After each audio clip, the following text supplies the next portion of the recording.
ផ្ទុះគ្រាប់បែកនិងភ្លើងឆេះនៅស្ថានីយ៍ប្រេងឥន្ធនៈជាច្រើនកន្លែងនៅក្នុងខេត្តយ៉ាឡា ផាតានី និងណារ៉ាធីវ៉ាត់ភាគខាងត្បូងនៃប្រទេសថៃតាមរយៈបានកកផុសបានបង្ហោះឲ្យដឹងថានារាត្រីថ្ងៃអាទិត្យទី11ខែមករាឆ្នាំ2026មានករណីក្រុមជនមិនស្គាល់អត្តសញ្ញាណបានធ្វើសកម្មភាពបំផ្ទុះគ្រាប់បែកនិងដុតបំផ្លាញស្ថានីយ៍ប្រេងឥន្ធនៈសរុបចំនួន11កន្លែងនៅខេត្តចំនួន3នៃភាគខាងត្បូងប្រទេសថៃគឺខេត្តយ៉ាឡា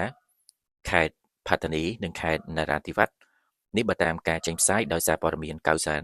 អាជ្ញាធរថៃនាពេលនេះកំពុងបើកការស៊ើបអង្កេតជាប្រញាប់ហើយបានហុំព័ទ្ធតំបន់ដែលបានរងផលប៉ះពាល់អង្គភាពប្រតិបត្តិការពិសេសរបស់ប៉ូលីសប្រចាំខេត្តយ៉ាឡាបានឲ្យដឹងថា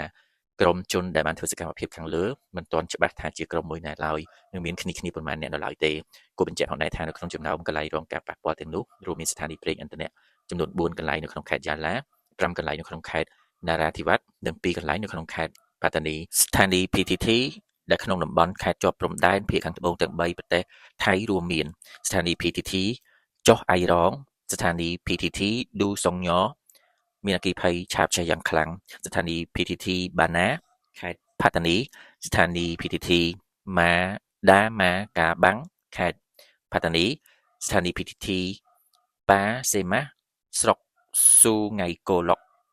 ខេត្តផាតានីស្ថានីយ៍ PTT ផ្លូវចូលក្រុងយ៉ាឡានៅខេត្តយ៉ាឡាស្ថានីយ៍ PTT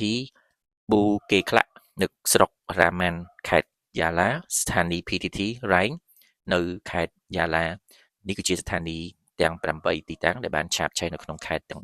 3គួរបញ្ជាក់ផងដែរថាអាជ្ញាធរថៃបានអះអាងថាហេតុការណ៍នេះបានបង្កឲ្យខូចខាតទ្រព្យសម្បត្តិអស់ជាច្រើនប៉ុន្តែពុំទាន់មានសេចក្តីរាយការណ៍ថាមានមនុស្សរងរបួសឬបាត់បង់ជីវិតឡើយក្នុងនោះដែរនៅប្រទេសថៃក៏បានចេញបំរាមកោចរក្រោយពីស្ថានីយ៍ប្រេងឥន្ធនៈចំនួន11កន្លែងនៅប្រទេសថៃបានរងការវាយប្រហារដោយការផ្ទុះគ្រាប់បែកក្នុងពេលតែមួយយប់ស្ថានភាពនៅក្នុងភាគខាងត្បូងប្រទេសថៃបានកើនឡើងកម្ដៅយ៉ាងខ្លាំងដល់ពេញមួយយប់នៅថ្ងៃទី10ខែមករាឆ្នាំ2026ហ្នឹងគឺមានការបន្ទុះគ្រាប់បែកនៅតាមក្រសាំងនានានៅ3ភាគខាងត្បូងហ្នឹងដូច្នេះហើយថៃក៏បានដាក់បំរាមកោចររបស់ប្រទេសគេគឺមិនឲ្យធ្វើដំណើរចាប់ពីម៉ោង9យប់រហូតដល់ម៉ោង5ភ្លឺនៅគ្រប់ស្រុកទាំងអស់ដែលមានប្រសិទ្ធភាពចាប់ពីថ្ងៃទី11ខែ1ឆ្នាំ2026នេះតទៅគួរបញ្ជាក់ផងដែរថាការវាយប្រហារនេះបានកើតឡើងមុនការបោះឆ្នោតកម្រិតឃុំសង្កាត់ជិតចូលមកដល់ដែលបង្កឲ្យមានការព្រួយបារម្ភអំពីសន្តិសុខយ៉ាងខ្លាំងនៅក្នុងចំណោមអ្នកមានសិទ្ធិបោះឆ្នោតភ្លាមបន្ទាប់ពីកើតហេតុមន្ត្រីសន្តិសុខបានបិទផ្លូវចេញចូលតំបន់រងគ្រោះដើម្បីឲ្យក្រុមអ្នកជំនាញធ្វើកសលវិច័យនិងកំណត់មូលហេតុនិងប្រមូលភស្តុតាងទន្ទឹមគ្នានេះដែរវិធានការសន្តិសុខនៅតាមបណ្ដោយព្រំដែនថៃម៉ាឡេស៊ីត្រូវបានរឹតបន្តឹងជាអតិបរមាដើម្បីទប់ស្កាត់ការវាយប្រហារណាមួយដែលកើតមានឡើងជាបន្តបន្ទាប់